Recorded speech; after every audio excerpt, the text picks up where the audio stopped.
करीब 24 करोड़ की जनसंख्या और लोकसभा की 80 सीटों के साथ उत्तर प्रदेश देश का सबसे अधिक आबादी वाला राज्य होने के साथ ही सबसे बड़ा सियासी प्रदेश भी है।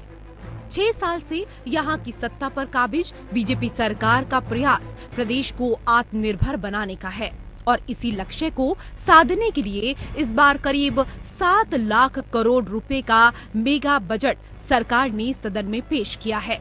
हालांकि इस बजट में साल 2024 के लोकसभा चुनाव को लेकर सरकार की मंशा भी छुपी है। इसे कुछ इस तरह समझा जा सकता है कि वर्ष 2022 के विधानसभा चुनाव में सभी वर्गों को साधने के लिए बीजेपी ने अपने लोक कल्याण संकल्प पत्र यानी चुनावी घोषणा पत्र में जो 130 वादे किए थे, उनमें से 110 यानी करीब 85% वादों को सरकार ने अपने दूसरे कार्यकाल के दूसरे बजट में शामिल किया है।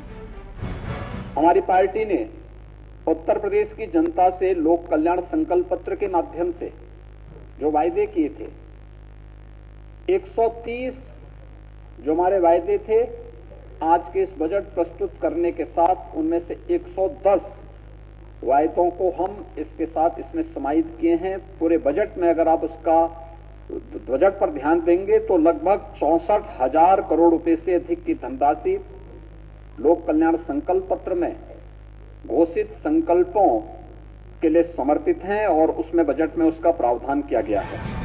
वहीं नेता प्रतिपक्ष अखिलेश यादव ने बजट सत्र पर राज्यपाल के अभिभाषण को लेकर कहा कि बीजेपी सरकार ने राज्यपाल का समय खराब किया।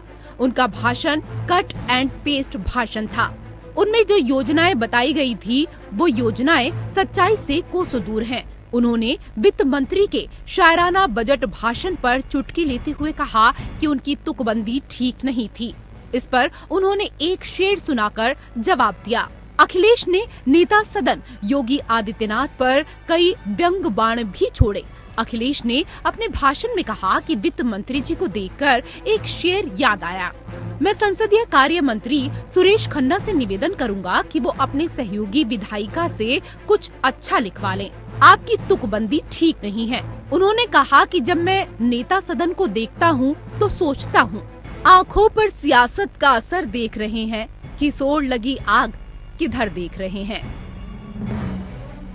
कल्पना कर सकता है कि सरकार $1 ट्रिलियन की इकोनॉमी का सपना देखे और उसी प्रदेश में मां बेटी को जला दिया गया हो, प्रशासन भाग गया हो, जिस प्रशासन की जिम्मेदारी थी बचाने की, जो अधिकारी मौके पे थे,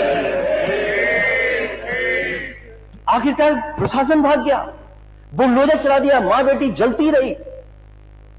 न केवल गांव के लोगों ने बल्कि आसपास के लोगों ने, और उस बुजुर्ग पिता ने, पति ने अपने सामने बेटी और पत्नी को जलते देखा। ये सरकार है आपकी, ये वो काम है बुलडोजर का। याद रखिए, बुलडोजर में दिमाग नहीं होता।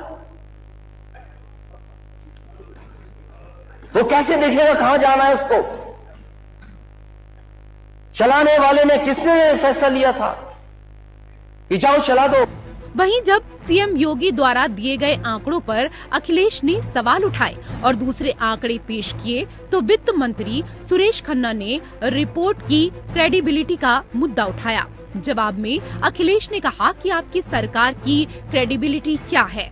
आप बोले 5 करोड़ देंगे विधायक निधि, क्या दिया?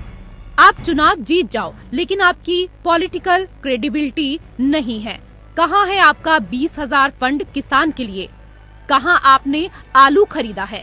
रिपोर्ट की क्रेडिबिलिटी पर सुरेश खन्ना ने फिर सवाल उठाया तो अखिलेश ने कहा कि वह उसका ब्यौरा दे देंगे, लेकिन अभी कांग्रेस के नेता पवन खेड़ा हवाई जहाज से जा रहे थे, आपकी पुलिस ने पकड़ लिया।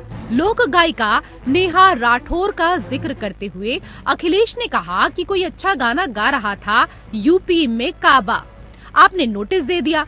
हमारे खिलाफ भी गाते हैं, यकीन करो कोई हमारे खिलाफ कविता बनाए तो बुरा नहीं मानता। मैं पहला सीएम हूँ जिसने अपने कार्टून की किताब छपवाई थी।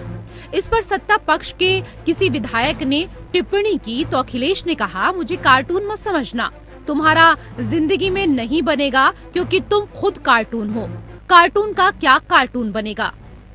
Bureau report.